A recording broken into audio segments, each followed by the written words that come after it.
মাননীয় মুখ্যমন্ত্রী যে আমাদের সেভ ড্রাইভ সেভ লাইফ প্রোগ্রামের 2016 সালে সূচনা করেছিলেন, তার সূত্র ধরেই পথ নিরাপত্তা সপ্তাহ আমরা প্রত্যেক বছরেই পালন করে থাকি।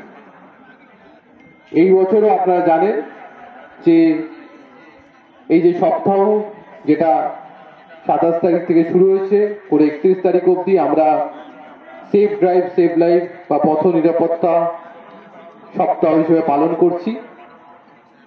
এটা মনে রাখতে হবে যে আমরা একটা সপ্তাহকে হয়তো পালন করছি, কিন্তু সাথে সাথে যেটা আমাদের প্রত্যেকের চেষ্টা থাকে যে গোটা বছরেই পথ নিরাপত্তা নিয়ে বিভিন্ন সচেতনতামূলক প্রচার মানুষের মধ্যে করতে থাকা।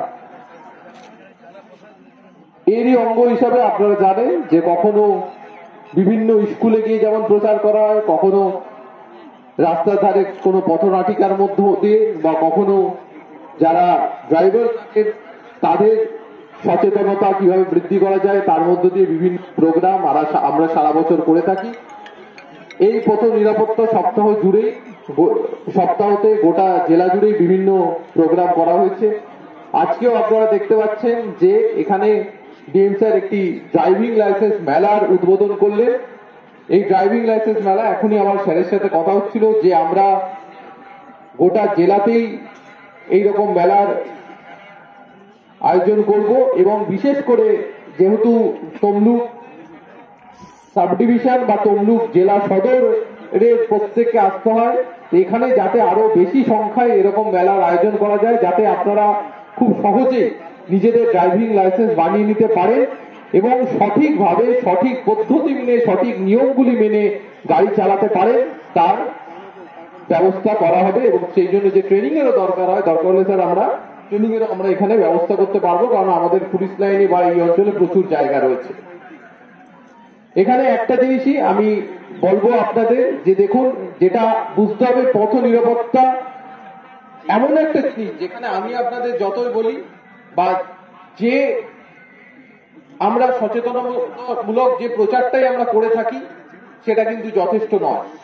আপনাদের প্রত্যেকে, সেখানে যেমন আমাদের পুলিশ কর্মীরাও আছেন, সেখানে আমাদের সাংবাদিক বন্ধু প্রত্যেকে রয়েছেন এখানে আজকে, তাদেরকেও আমি বিশেষভাবে ধন্যবাদ জানাই। তারা সবসময় আমাদের প্রোগ্রামগুলোকে কভার করেন এবং এই সচেতনতামূলক প্রচারে যথেষ্ট উদ্যোগী ভূমিকা নেন।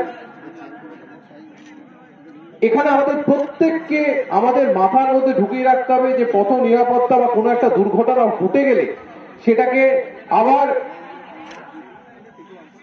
ব্যাক করাবার কোনো জায়গা থাকে না। তাহলে আমাদের যাতে দুর্ঘটনাটা না ঘটে সেই জিনিসটা সবসময় মাথায় নিয়ে চলতে হবে। অনেক সময় আমরা ক্যাজুয়াল থেকে যাই যে এখান থেকে বাজার যাচ্ছি, হেলমেটটা পরবো না, বা ইভেন আমরা যারা 4 হুইলারে চলি অনেক সময় আমরা সিট বেল্ট লাগাই না। আমি ইভেন পুলিশের অফিসারদের মধ্যে অনেককে লক্ষ্য করছি যারা নিজেদের গাড়িতে কিন্তু সিট বেল্ট লাগান না এবং তার ফলে দুর্ঘটনা ঘটে। তো আমাদের প্রত্যেকের মাথার মধ্যে রাখতে হবে যে কোনোভাবেই আমরা বিপদের ঝুঁকি নেব না।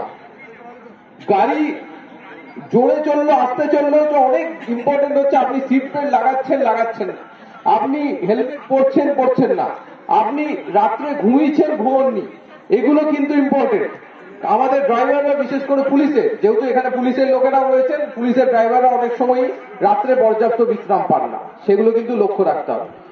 যারা যেহেতু অনেক সিভিক ভাইরা রয়েছেন তাদের আমি বিশেষভাবে ধন্যবাদ জানাই যে কাজ সিভিক ভলেন্টিয়াররা বিশেষ করে ট্রাফিকে করছেন তা প্রশংসাযোগ্য। আমরা বিভিন্ন সময় বিভিন্ন যারা ট্রাফিকে রয়েছেন তাদেরকে প্রশংসা পত্র দিয়ে থাকি। আজকেও আমরা কয়েকজনকে এই স্টেজে ডেকে নেব এবং তাদের যে অ্যাপ্রিসিয়েশন সার্টিফিকেট দেওয়া হবে।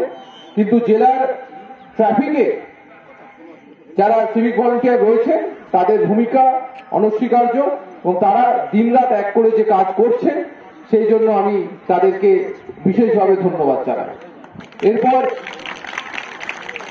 স্যার, ওরা সত্যি ভালো কাজ করছে, প্রত্যেক দিন হোক রাত হোক, এটা প্রত্যেকে জানেন স্যার। আমাদের ডিএসপি ট্রাফিক, অ্যাডিশনাল ট্রাফিকের নেতৃত্বে আজ অ্যাডিশনাল এসপি ট্রাফিক যে কোনো কারণেই থাকতে পারছেন না। আপনারা সত্যি ভালো কাজ করছেন। একটি যে কোনো অনুষ্ঠানে রনপা, কার্টুন, আদিবাসী নৃত্য, ছৌ নাচ, গলফা নাচ, মিলিটারি ব্যান্ড, ঢাক, বেঞ্জো পার্টি, বাউল, খোল, পাঞ্জাবি নাচ, জাগলিং, মহিলা ব্যান্ড ও মহিলা ঢাক ইত্যাদি পাওয়ার জন্য আজই যোগাযোগ করুন গুরুপদমণি, মাধবচক, ময়না, পূর্ব মেদিনীপুর।